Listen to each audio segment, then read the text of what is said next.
Soyez les bienvenus, nous sommes heureux de vous retrouver pour ce nouveau regard sur l'actualité du monde international, avec aujourd'hui un invité, on pourrait dire un pays, à la table de cette émission. Ce pays, c'est la Turquie. Son ambassadeur en France est avec nous.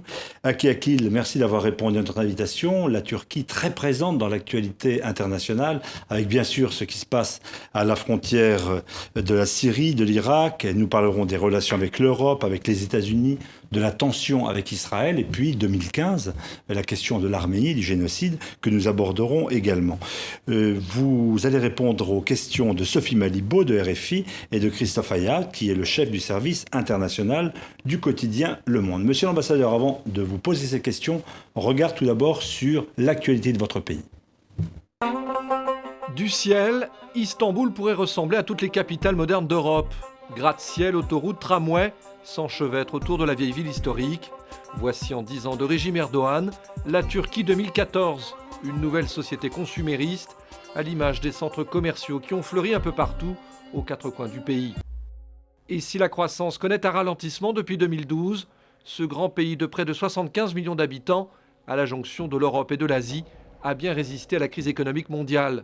Il en a même profité, grâce notamment à son industrie textile, mais aussi pétrolière et chimique, en pleine expansion.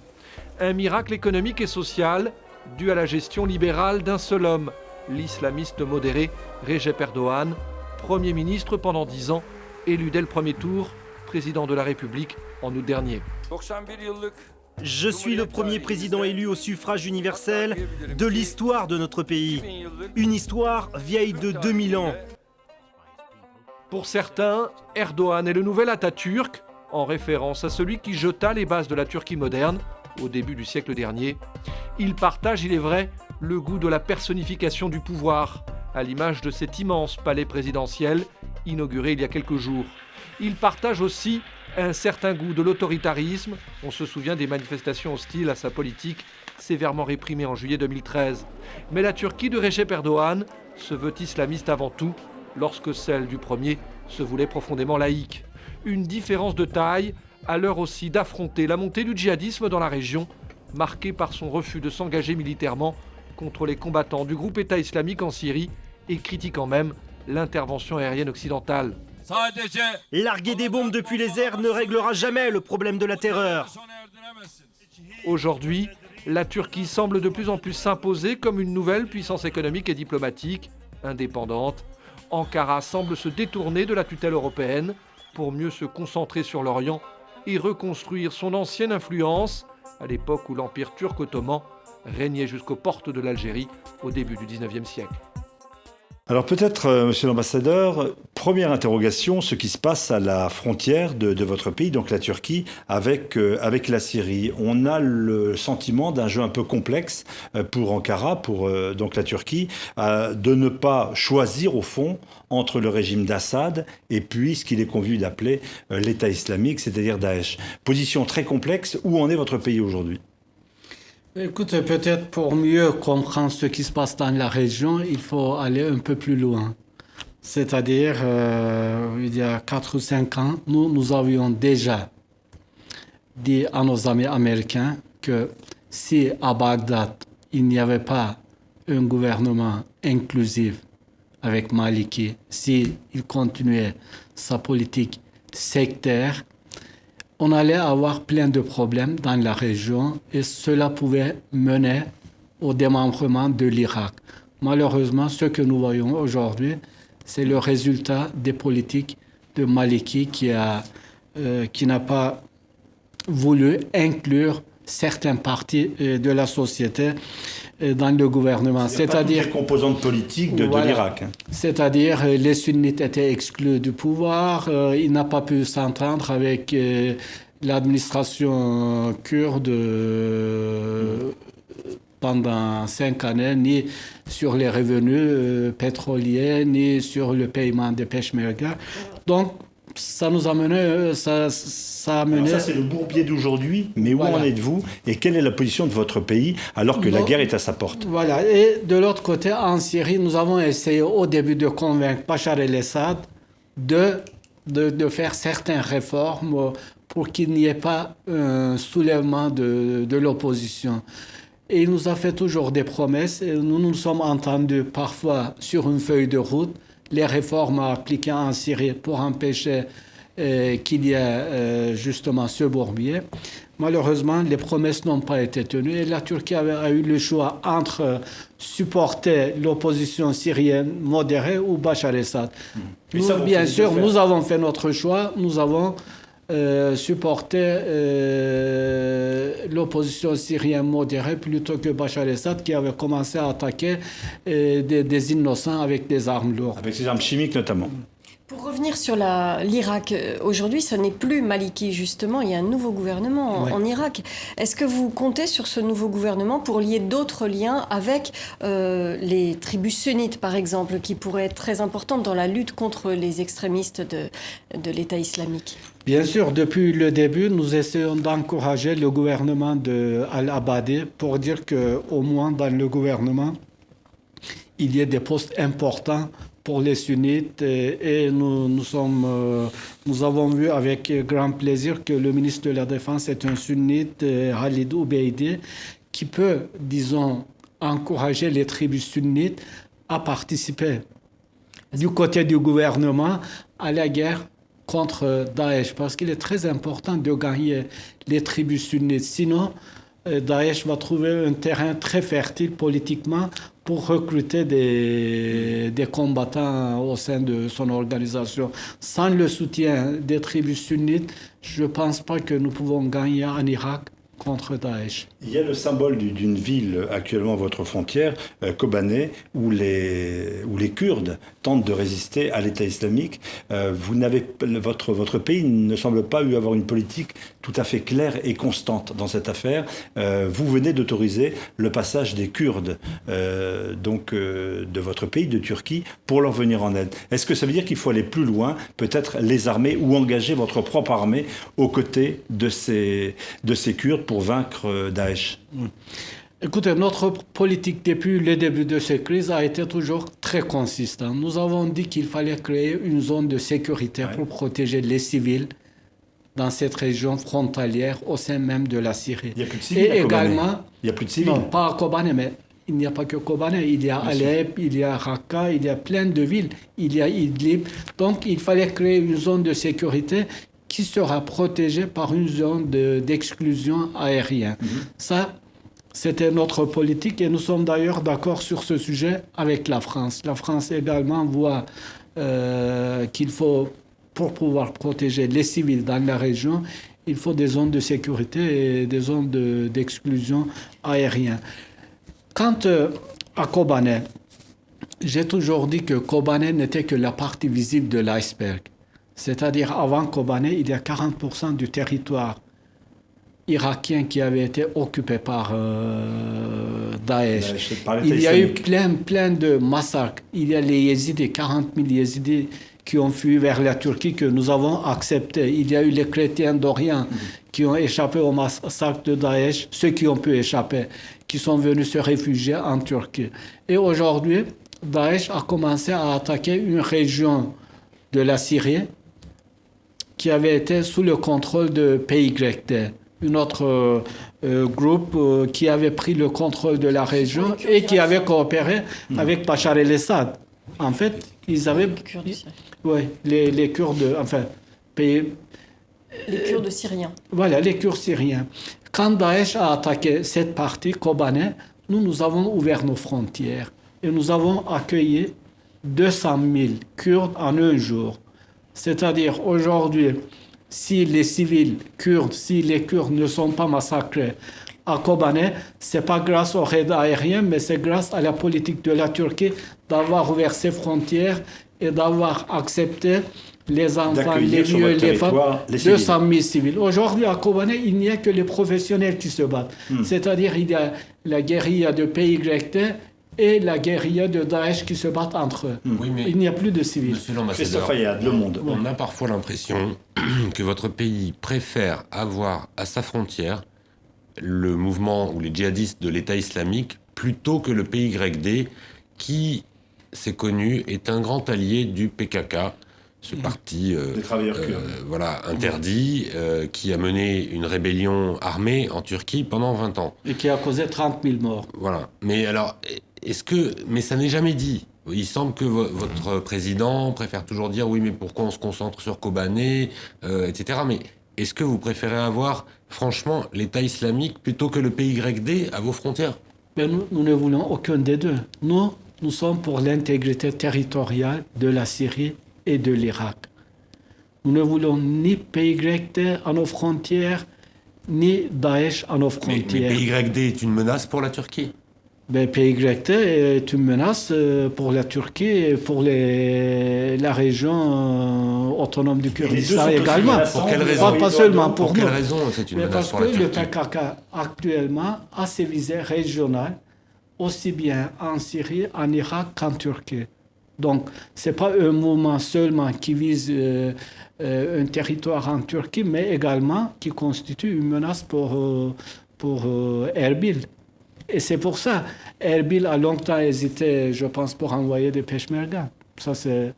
Vous avez donc autorisé les peshmergas venant d'Irak à combattre, à passer la frontière pour combattre à Kobané. Vous n'accepterez jamais donc que des Kurdes de Turquie aillent prêter main forte aux combattants kurdes de Kobané. Mais écoutez, nous ne sommes pas là pour supporter tel ou tel groupe. Nous, ce que nous voulons, c'est qu'on puisse avoir la stabilité dans notre région et sauvegarder l'intégrité territoriale de la Syrie et de l'Irak. De toute façon, les militants de PKK, Madame Malivo, ne vous inquiétez pas, ils y sont déjà.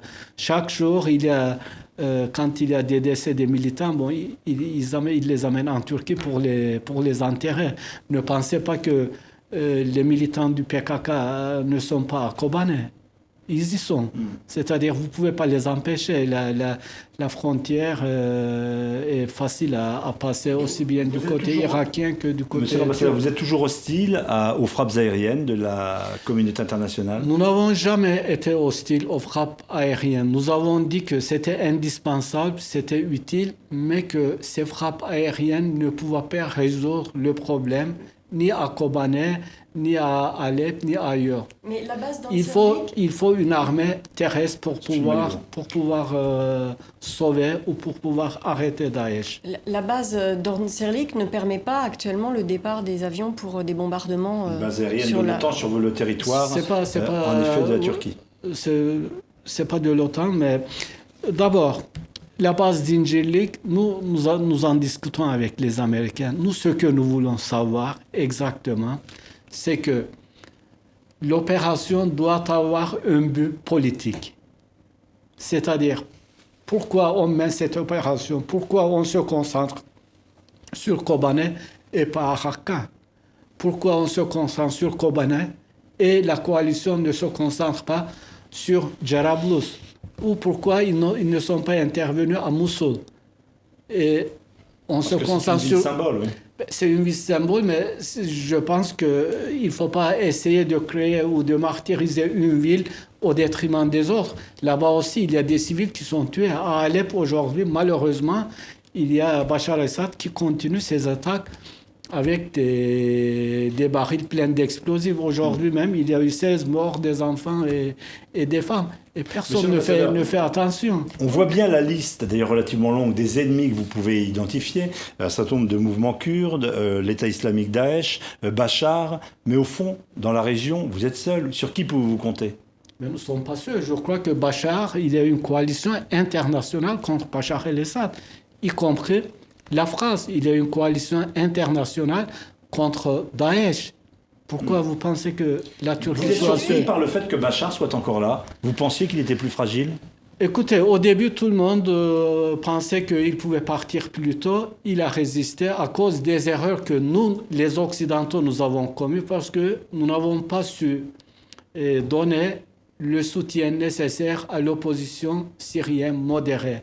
Et comme nous n'avons pas pu les supporter aussi bien financièrement qu'avec les armes, une partie de l'opposition syrienne modérée est allée rejoindre les groupes extrémistes, que ce soit Daesh ou El-Nosra ou les autres. Donc, ils ont perdu du sang à cause du manque de soutien de l'Occident. Et Bachar el-Assad a su prendre profit de cette situation parce que ce que nous appelons Daesh est un pur produit de Damas. Il n'y a pas de doute là-dessus. Vous parlez d'une zone tampon, vous parlez d'une zone d'exclusion aérienne. Tout ça passe par l'ONU, par une résolution. La Russie, depuis le début, pose son veto. Donc qu'est-ce qu'il faut faire? Envahir. Il faut que l'OTAN, comme au Kosovo, en 1999, intervienne en Syrie sans accord, sans mandat de l'ONU. Et même la France, même le président Hollande a fini par dire, bon, dans les conditions actuelles, ce n'est pas possible. Écoutez, le problème est de sauver des vies humaines. Aujourd'hui, bon, il y a plein de civils qui sont tués. Heureusement qu'il y a la Turquie, la Jordanie et le Liban qui ont accepté plein de réfugiés et que nous avons pu essayer de sauver autant que possible. Mais malheureusement, le massacre de Bachar el-Assad continue. Il faut trouver une solution. Et puis, les problèmes des réfugiés syriens ne peuvent pas continuer éternellement comme ça. Il faut trouver une solution. Aujourd'hui, on attend de la Turquie de jouer le rôle des Nations Unies avec 1 600 000 réfugiés. Donc, on peut créer une zone de sécurité à la frontière et puis essayer de sécuriser cette zone avec une zone d'exclusion aérienne, que ce soit avec les Nations Unies ou sans les Nations Unies. Il faut trouver une solution à ce problème. Est-ce que s'il n'y a pas plus de soutien de la Turquie au combat que mènent les Kurdes en ce moment sur cette zone, certes symbole de Kobané, est-ce que vous ne craignez pas que la question kurde à l'intérieur de la Turquie se repose? Il y avait des négociations en cours. Maintenant, il y a des émeutes, des Kurdes qui manifestent parce que ce soutien de la Turquie ne vient pas et que pour prêter main forte aux Kurdes de Syrie. Madame Malibo, je crois qu'il faut faire une distinction parce que nous faisons souvent un amalgame entre les Kurdes et le PKK. C'est comme si nous disions les musulmans quand nous parlons des djihadistes. En France, est-ce que la France est contre les musulmans? Il faut faire la musulman entre les Kurdes et le PKK. Bon, nous avons lancé le processus. Le gouvernement a pris une décision très courageuse de lancer ce processus de paix avec le PKK. Et puis, bon, le processus a été très très bien accueilli dans la région par la population civile. Et depuis 1 an et demi, heureusement, il n'y a pas eu de combat entre l'armée et les forces armées du PKK. Mais est-ce que la crise syrienne ne va pas vous obliger à faire marche arrière sur cette question? Je pense que la crise syrienne n'a rien à voir avec notre processus de paix. Si le PKK veut en profiter, parce le PKK n'est pas monolithique. Vous savez que le PKK a été formé par les Syriens en 84. C'est-à-dire en 82. Donc il y a toujours une grande influence des Syriens, des services syriens. Ce serait l'occasion d'opérer une réconciliation entre la composante kurde et Ankara et le pouvoir politique. Actuellement, comme je disais, la population de la région est très satisfaite de ce processus de paix. Et la partie qui va saboter va perdre beaucoup de terrain politiquement dans la région, que ce soit le PKK ou le gouvernement. Et le gouvernement tient à ce que ce processus marche et avance. Le PKK n'a pas voulu, comme ils avaient promis, envoyer ses forces, ses militants en dehors de la Turquie. Ils les ont gardés, on a fermé l'œil juste pour pouvoir continuer le processus de paix. Mais le problème syrien est un facteur en dehors de nous, je veux dire. S'il y a certains fragments du PKK qui veulent en profiter pour saboter le processus de paix, ils ne seront pas bien accueillis par la population kurde. Monsieur l'ambassadeur, je vais vous interrompre quelques minutes, 2 minutes exactement, le temps d'un point d'information sur les antennes de RFI et sur celles de TV5 Monde. A tout de suite, on retrouve l'ambassadeur de Turquie en France, monsieur Aki Akil.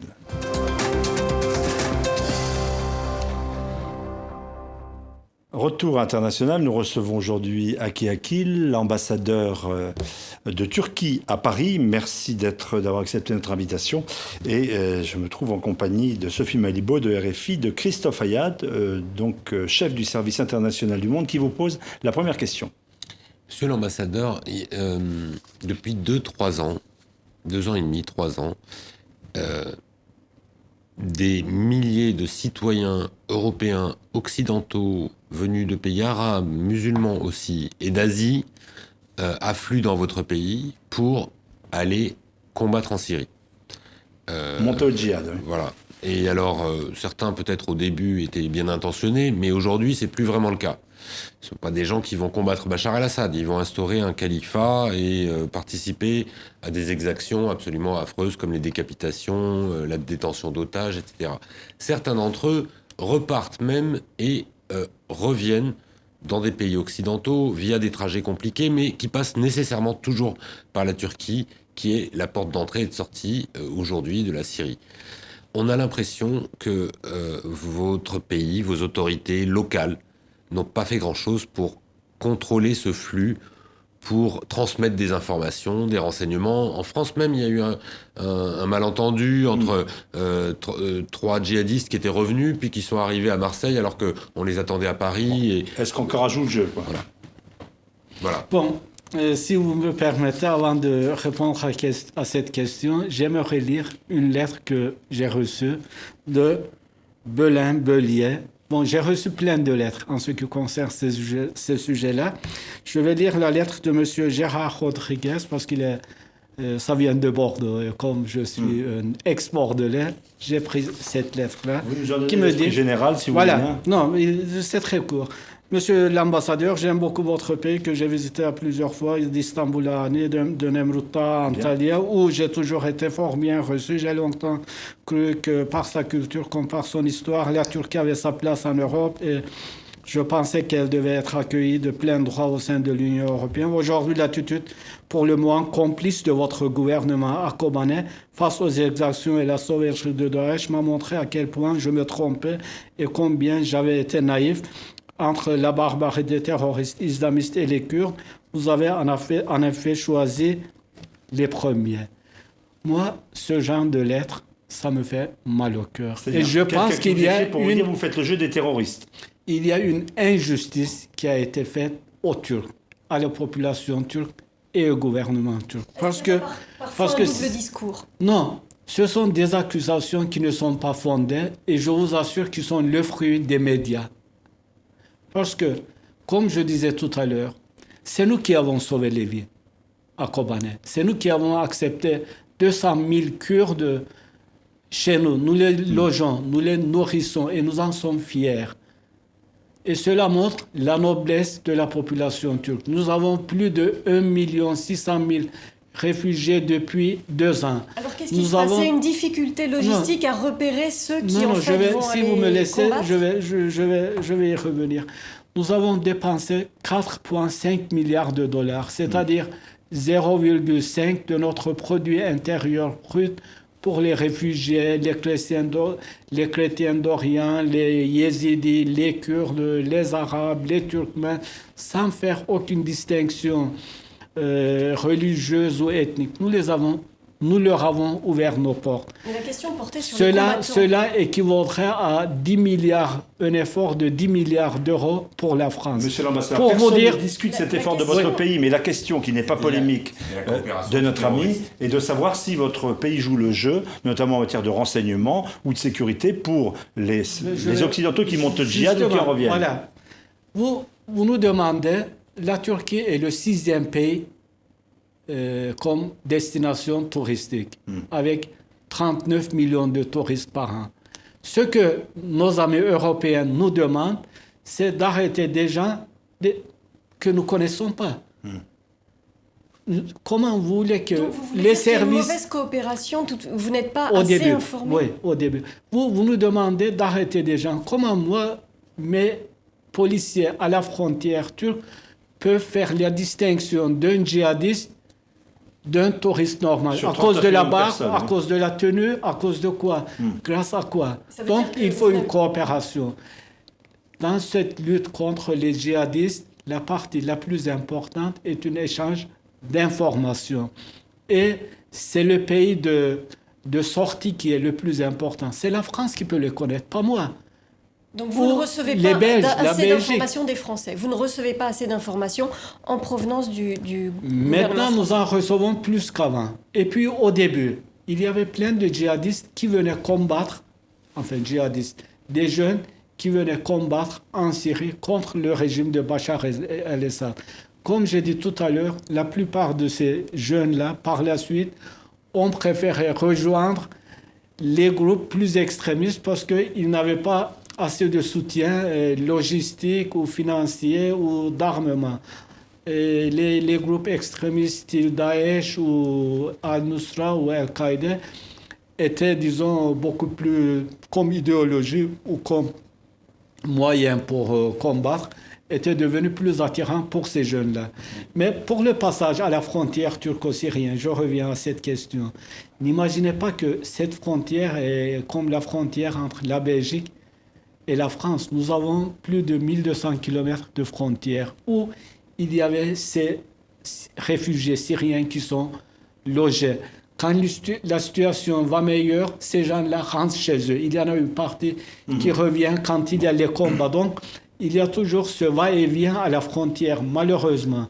Il n'est pas facile de contrôler tous ces réfugiés-là à la frontière. Quand il y a, Christophe, quand il y a des gens qui se mêlent et qui parlent l'arabe et qui sont peut-être souvent d'origine arabe, comment vous voulez qu'ils arrivent? Aucun de ces gens-là n'ont le passeport. Je veux dire, les réfugiés syriens non plus n'ont pas le passeport. Il y a eu des cas quand même où on a attrapé des ambulances de l'IHH avec des armes dedans, ou alors avec des djihadistes dedans, dans un sens et dans l'autre de la frontière. C'est pas tout à fait normal. L'IHH est une ONG turque qui fait beaucoup de travail pour les réfugiés, mais qui a aussi une tendance religieuse assez connue, mais qui ne fait visiblement pas du travail pour les réfugiés. Mais je crois que c'est pas seulement la Turquie, mais toute la coalition qui soutient l'opposition syrienne modérée a envoyé... Bien sûr, c'est eux qui se battent à Alep. C'est eux qui se battent à Hama, c'est eux qui se battent dans le sud de la Syrie, c'est eux qui se battent dans les banlieues d'Alep. Est-ce qu'il y a encore moyen d'aider cette armée syrienne libre, ces opposants dits modérés, armés mais modérés? Est-ce qu'il y a encore moyen de faire la différence et de pouvoir cibler cela particulièrement? Et à ce moment-là, à votre avis, pourquoi ce n'est pas fait alors? Ça n'a pas été fait parce qu'à un certain moment, il y a eu un vacillement dans la coalition. Et certains des membres de la coalition, même s'ils ne l'ont pas dit clairement, ils ont commencé à dire oui, mais si Bachar s'en va, il y aura, on ne sait pas qui va prendre le pouvoir, donc il y aura une instabilité. Et nous avons essayé d'expliquer que l'important était de sauver les vies humaines actuellement. Et puis le reste, on le verra après. Mais il y avait une urgence pour sauver la vie des civils. C'est là que quelquefois, nous n'avons pas eu l'accord entre les pays de la coalition. Mais l'opposition syrienne modérée existe toujours et pour la plupart, c'est formé des anciens militaires qui se sont évadés de l'armée de Bachar el-Assad. Alors, monsieur l'ambassadeur, donc, nous vous entendons bien. Vous nous dites en gros, on ne peut pas contrôler une frontière sur plus de 1000 km. 39 millions de touristes, impossible pour nous de faire la part entre ceux qui font le djihad et qui font du tourisme. Nous l'avons bien noté. Nous voudrions Monsieur Dessin, je voulais ajouter à ce sujet. Vous n'arrivez pas à contrôler vos frontières. Non, mais je ne discute pas ça. Comment vous voulez que nous puissions contrôler des frontières avec tous ces gens-là qui... Il n'y avait pas un mot de polémique dans le rappel que je faisais. Je restituais les propos que vous nous aviez tenus. Mais nous voudrions, Christophe Ayad, Sophie Malibaud et moi-même, vous poser aussi d'autres questions sur la Turquie, au-delà de sa proximité, bien sûr, dans ce conflit. Tout d'abord, peut-être sur le modèle turc. Question, une croissance, dans ce pays de 74 millions d'habitants, une croissance qui ferait rêver bien des pays sur la planète, 4% de croissance. Ce que disent un certain nombre de critiques ou d'opposants, c'est que le modèle islamo-conservateur, ça marche bien au niveau économique, mais ça marche pas très bien au niveau des libertés publiques. C'est-à-dire que ça se fait au détriment, en quelque sorte, de ces libertés, la preuve des manifestations, etc. C'est le prix à payer, une dégradation des libertés publiques pour que le modèle économique marche en Turquie ? Est-ce qu'il n'y a pas de liberté publique en Belgique? Aujourd'hui, j'ai vu qu'il y avait 150 000 protestants qui défilaient dans les rues de Belgique. Le fait qu'il y ait des meetings ou des protestations dans un pays montre la présence des libertés publiques. Ben oui, bien sûr, ça va de soi. Je veux dire, s'il n'y avait pas de liberté publique, vous ne verrez pas autant de manifestants dans les rues. Comme vous venez de souligner, M. Dessin, la Turquie a eu une histoire de succès sous le gouvernement de M. Erdogan, de l'actuel président. C'est-à-dire, de 2002 à 2013, nous avons plus que triplé notre PIB. C'est-à-dire, la Turquie, en 2002, était une économie de 230 milliards de dollars. Je ne protestais pas, je parlais de liberté publique, monsieur. 840 milliards de dollars. Nos exportations étaient de 32 milliards de dollars. Aujourd'hui, nous sommes arrivés à 160 milliards de dollars. Il y a certains moments difficiles où tout de même on a l'impression peut-être d'une régression démocratique. Il y a eu une véritable purge dans le système judiciaire, dans la police, au début de l'année 2014. C'est le signe de quoi? Ça, d'une crispation? C'est dû à quoi? Non. Ce gouvernement a également fait toutes les réformes nécessaires, aussi bien au niveau des libertés publiques qu'au niveau des libertés de presse, tout ce que vous voulez. Il y a eu un moment suspension de Twitter pour pouvoir et YouTube, remplir il y a eu des gestes comme ça, des gestes qui sont politiquement forts et qui montrent une sorte de régression. Pour pouvoir remplir les critères de Copenhague et de Maastricht, pour pouvoir commencer les négociations d'adhésion à l'Union européenne. C'est ce gouvernement-là qui a fait toutes ces réformes, qui a lancé le processus de paix avec le PKK, qui a fait également l'ouverture envers les autres communautés religieuses, c'est-à-dire qui a rendu les biens des anciens, les biens qui avaient été confisqués dans le passé pour les fondations arméniennes ou grecques ou autres, d'un montant de plus de 3 milliards de dollars. Donc vous récusez cette critique? Bien sûr, liberté publique. Mais liberté publique, dans tous les pays là, dans tous les pays démocratiques, vous pouvez avoir des contestations. C'est normal. Et en Turquie, Christophe Ayad. On suspend Twitter et YouTube. Les réseaux sociaux. On coupe certains services d'Internet. Mais parlons d'un autre débat. Écoutez, il y a, je crois aujourd'hui, il y a beaucoup de réunions.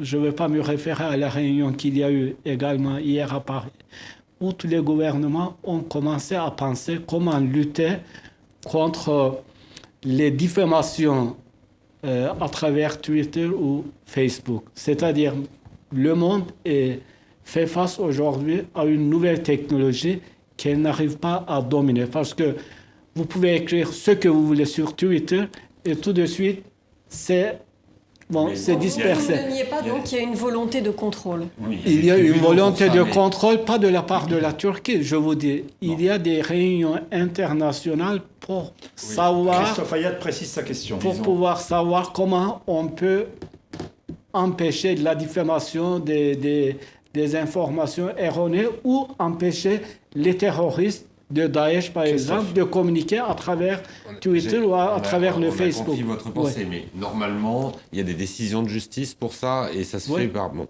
Mais, monsieur l'ambassadeur, l'impression qu'on a générale, c'est que se met en place en Turquie ce qu'on appelle un régime. C'est-à-dire qu'il y a eu une élection cet été, le Premier ministre est devenu président. À ma connaissance, la Constitution n'a pas été changée. Et pourtant... Depuis qu'il est président, M. Erdogan porte à lui tout seul toute la politique de son pays. C'est lui qui va à l'étranger, c'est lui qui organise des meetings. Le président ne peut pas aller à l'étranger. Il peut tout à fait aller à l'étranger, mais lorsqu'il était Premier ministre, il gardait lui-même cette prérogative. Donc, comment ça se fait que les prérogatives du Premier ministre se sont transportées au président alors que la Constitution n'a pas changé? Est-ce que M. Erdogan a décidé qu'on était dans un régime désormais présidentiel en Turquie? Avec tout mon respect à vos connaissances sur la Turquie, je crois que vous faites une erreur. Parce que, premièrement, vous ne connaissez pas bien la Constitution de la Turquie. C'est-à-dire, chez nous, après le coup d'État de 1980, les militaires ont fait une constitution sur mesure pour eux-mêmes, c'est-à-dire le nom du régime n'était pas présidentiel, mais le président avait plein de pouvoirs que dans le passé, certains en ont usé, comme le feu président Turgut Özal, également, qui était un président assez fort. Il a su utiliser les pouvoirs que la Constitution lui donnait. Il y a eu des périodes où le Premier ministre menait les affaires de l'État et le président ne voulait pas user de toute la force que la Constitution lui reconnaissait. Ça peut arriver en France aussi. Vous avez des présidents qui sont plus forts. La fonction présidentielle a tout de même évolué et vous pensez donc qu'il n'y aura pas besoin de toucher à la Constitution? Non. Le président, ou disons que Ak Parti au pouvoir, veut changer la Constitution. Parce que nous pensons que actuellement, pour un pays de 840 milliards de PIB et un pays qui veut devenir membre de l'Union européenne, cette constitution n'est pas assez démocratique. Parce que c'est une constitution, malgré toutes les améliorations qu'on a pu apporter, l'âme ou la jeunesse de cette constitution est une constitution des militaires. Donc, il faut la changer. Et on a formé un groupe de travail dans le Parlement pour changer, pour préparer une nouvelle constitution civile. Malheureusement, nous n'avons pas pu habiter. Mais pour répondre à votre question d'une façon très concrète, jusqu'aujourd'hui, le président de la République, M. Erdogan, n'a jamais utilisé quelque chose ou un pouvoir que la Constitution ne lui donnait pas. Non, je constate juste que M. Gül n'utilisait pas autant de pouvoir que lui. Pas autant de place dans la sphère politique. Plus que vous l'imaginez. Monsieur l'ambassadeur, il nous reste quelques minutes. Nous voudrions vous poser des questions précises. Dans quelques mois, avril 2015, centenaire de ce qu'on appelle encore chez vous les massacres, ce que certains pays, dont la France, qui l'ont reconnu, parlent de génocide arménien. Le président turc a présenté des condoléances aux descendants des victimes. Est-ce qu'à l'occasion de 2015, ça peut être l'occasion pour la Turquie de parler d'un génocide et de tourner cette page, historiquement, de reconnaître ce qui s'est passé il y a un siècle? Écoutez, d'abord, il faut s'entendre sur le terme de génocide, parce que la définition de génocide est une définition juridique. Oui. C'est pas parce que un Parlement décide qu'il y a eu un génocide qu'il y aura un génocide. Le génocide est un terme très, disons, fait sur mesure après le Shoah. Ouais. Et qui a des critères très, très précis. Et jusqu'aujourd'hui, il n'y a aucun tribunal international qui a pris une décision dans ce sens-là. Donc, les gens, malheureusement pour le Shoah, et malheureusement pour les Juifs qui en ont souffert pendant la Deuxième Guerre mondiale, on a commencé à utiliser ce terme un peu à tort et à travers. Quand il y a un accident de route et il y a 30 tués, vous lisez dans les journaux, c'est un vrai génocide. Il y a, je ne sais pas... Il y a plus d'1 million de morts arméniens. C'est un terme qui, historiquement, pose évidemment problème. Même quand il y a une seule personne qui est morte, c'est important. Est-ce que la Turquie a encore un travail de mémoire à faire? Tous les pays ont un devoir de mémoire à faire. La déclaration de notre Premier ministre à l'époque, le président actuel, justement, faisait part de ce mémoire. Mais il y a eu autant de Turcs qui ont été morts pendant les guerres de Balkans, qui ont connu un exode des pays balkans. Nous n'en avons jamais fait part de tous ces gens, de tous les civils, je ne parle pas des militaires.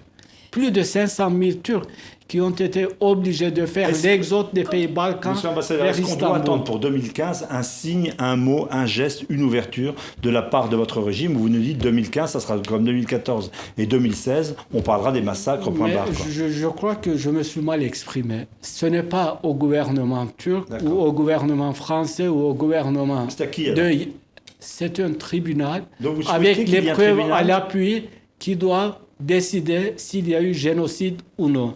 C'est-à-dire que Monsieur le Premier ministre turc dit qu'il y a eu un génocide, ça, ce sera sa conviction personnelle. Vous souhaitez qu'il y ait un tribunal? Vous souhaitez qu'il y ait un tribunal? Oui, nous avons proposé. Et vous à l'Arménie, nous avons dit, bien sûr, et nous le disons toujours. Et je fais un appel encore d'ici. de former une commission des historiens de tous les pays, que ce soit français, arméniens, turcs, allemands, américains, ouvrir tous les archives, qu'ils fassent leurs examens dans tous les archives. Et ils votre partagent... régime reconnaîtrait, votre pays Bien reconnaîtrait sûr, la décision? bien sûr, notre pays reconnaîtra la décision de cette commission. Et nous avons fait cette proposition à l'Arménie. Ils ne veulent pas parce que dans leur esprit, ils disent politiquement nous avons gagné parce que la perception générale, c'est qu'il y a eu un génocide. Pourquoi prendre un risque politique avec les travaux des historiens? Si la commission aboutissait à la conclusion qu'il y bien a eu sûr qu'on va génocide, reconnaître. vous l'accepteriez? Bien sûr. S'il y a la décision de la commission des historiens qui sera validée par un tribunal international, nous ne pouvons que reconnaître. Nous en prenons. Mais ce n'est pas parce qu'il y a 34 députés français par souci électoraux dans leur région qui décident qu'il y a eu un génocide ou un parlement en Belgique qui ne savent rien de ce sujet, qui ne savent rien de l'accord de votre pays pour ce travail des historiens, et vous reconnaîtriez la décision. Nous arrivons au terme de cette émission. Une interrogation toute simple. Votre pays est à la porte de l'Union européenne depuis 63, depuis plus de 50 ans, membre associé à l'époque de la Communauté économique européenne. Est-ce que vous avez toujours autant envie d'Europe, ou est-ce que vous dites, bon, maintenant, on s'en fiche un peu, on a trop attendu, on regarde ailleurs? Écoutez, nous disons qu'on ne peut pas écrire l'histoire de la Turquie sans l'Europe et l'histoire de l'Europe sans la Turquie. Notre place est dans l'Europe. Vous êtes toujours autant nous sommes candidats, toujours autant candidats, autant nous voulons de l'Europe. Et aujourd'hui, nous savons que la Turquie sera plus donneur que preneur de l'Union européenne. Rejoindre un ensemble dont la croissance est proche de zéro, où des populistes sont en train de gagner les élections, remettent en cause la libre circulation, et ça vous fait envie?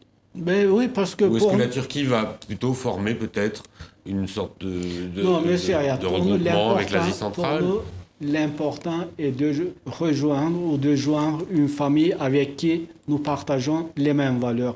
Bon, notre adhésion ne sera pas du jour au lendemain, mais l'important c'est de tenir le train sur le rail et de continuer les négociations et d'ouvrir les chapitres et puis d'harmoniser notre législation avec la législation de l'Union européenne. Après, bien sûr, on va faire un référendum aussi bien en Turquie que dans l'Union européenne pour voir l'adhésion. Votre gouvernement serait prêt, semble-t-il, à ouvrir le chapitre sur l'économie et le système, le chapitre 17, voilà, oui. et Oui. le système monétaire. Oui. En revanche, les Français, par exemple, s'expriment plutôt sur le côté, les chapitres juridiques, droits fondamentaux, etc. Mais comment est-ce que vous expliquez ce décalage? Non, mais nous sommes prêts à ouvrir tous les chapitres. Tous.